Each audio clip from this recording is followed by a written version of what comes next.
Bismillahirrahmanirrahim. Innallaha wa malaikatahu yashalluna 'alan nabi ya ayyuhalladzina amanu shallu 'alaihi wa sallimu taslima.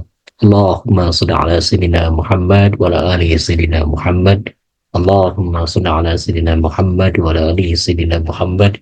Wajin farajahum warzuqna fid dunya ziyaratahum wa fil akhirati syafaatahum.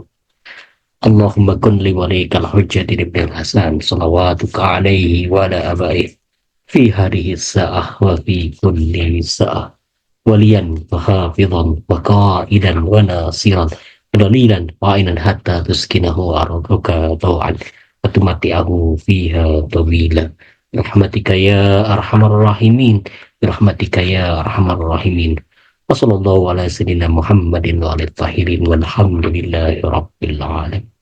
Assalamualaikum ya Rasulullah. Assalamualaikum wa ala ibadillahi salihin. Assalamualaikum jami'an warahmatullahi wabarakatuh. Bapak dan Ibu serta kawan-kawan yang menyimak Salawat Channel, selamat jumpa kembali dengan saya. Insyaallah nanti kita akan membacakan kembali buku Asy-Syama'il Muhammadiyah. Kali ini adalah terkait dengan babu maja'a fi firashi Rasulillah sallallahu alaihi wasallam. Itu yang terkait dengan tempat tidur baginda Nabi Muhammad sallallahu alaihi wasallam.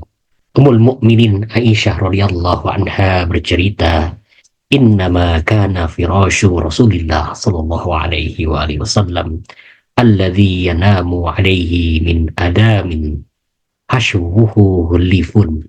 Sesungguhnya hamparan tempat tidur atau kasur baginda Nabi Muhammad sallallahu alaihi wasallam terdiri atas kulit binatang, sedangkan isinya disebut kurma. Jadi di sini kita mengetahui bahwa hamparan atau kasur Rasulullah Shallallahu Alaihi Wasallam tempat ranjangnya itu terdiri atas kulit binatang. Kemudian di dalamnya itu isinya adalah sabut kurma, yang sabut kurma. Dan kalau kita kan biasanya kasur untuk kain, dalamnya ada kapuk. Biasanya kalau di kampung-kampung, kalau di kota-kota mungkin busa yang empuk, enak dan sebagainya.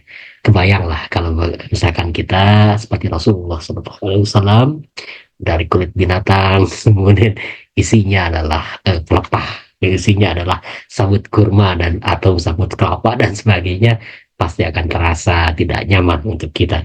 Rasulullah SAW menunjukkan sesuatu yang teladan bagi kita bahwa kenyamanan sesuatu itu tidak bergantung pada tempat, pada kenikmatan untuk menikmati barang-barang, tapi kenyamanan untuk tidur dengan mengucapkan kalimat-kalimat thayyibah, dengan diawali dengan bacaan-bacaan pujian kepada Allah Subhanahu wa taala atau bacaan-bacaan Al-Qur'an.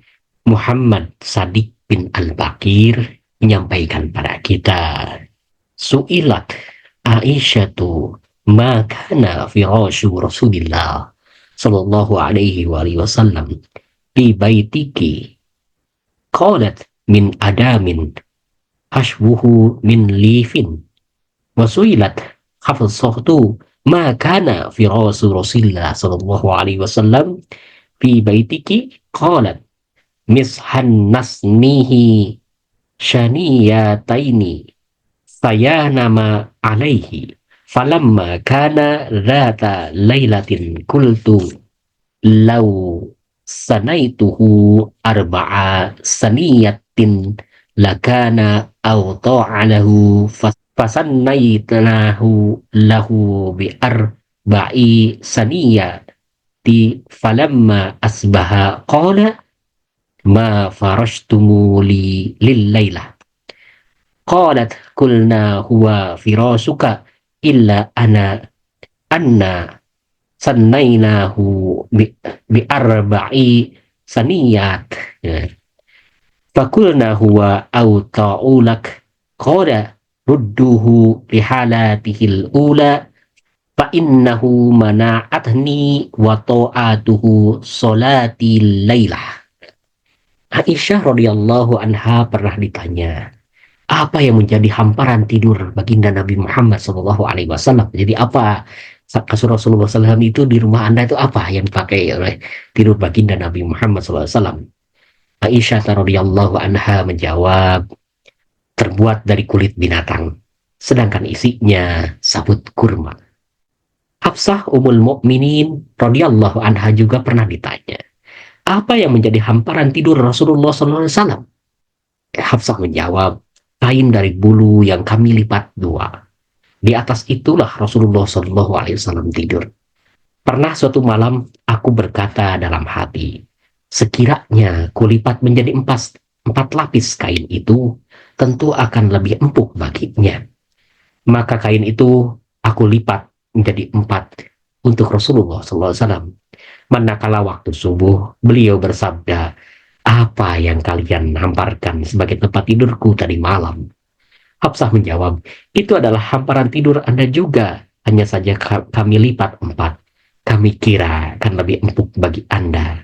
Kami kira akan lebih empuk bagi Anda. Rasulullah SAW kemudian menjawab, bersabda, kembalikanlah kepada asalnya. Sesungguhnya, disebabkan empuknya, aku terhalang sholat di malam hari. Jadi Rasulullah SAW dengan kasur yang sederhana itu tidak melalaikan, tidak menjadikannya beliau lalai dari ibadah kepada Allah Subhanahu wa Ta'ala.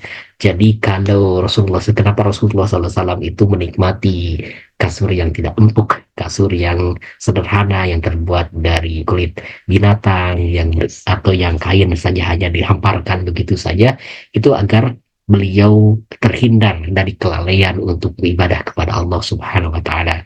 Kalau kita kan inginnya nyaman, empuk, dan pokoknya tidurnya pulas gitu ya. Nah, itu bertentangan dengan Rasulullah SAW. Jadi kalau kita misalkan tidur di masjid juga tidak selayaknya kita bawa bawa bantal, bawa kasur dan sebagainya, tapi tidurlah di masjid. Kemudian nanti kita menjelang subuh atau sudah tengah malam kita bisa melakukan ibadah padanya. Jadi intinya adalah tidur kita itu jangan sampai melalaikan ibadah kepada Allah Subhanahu wa Ta'ala atau menjadi terlambat sholat subuh misalkan ya, atau jadi tidak zikir kepada Allah Ta'ala.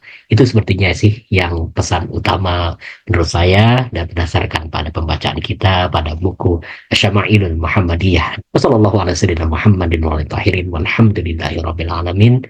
Assalamualaikum ya Rasulullah. Assalamualaikum warahmatullahi wabarakatuh. Assalamualaikum warahmatullahi wabarakatuh.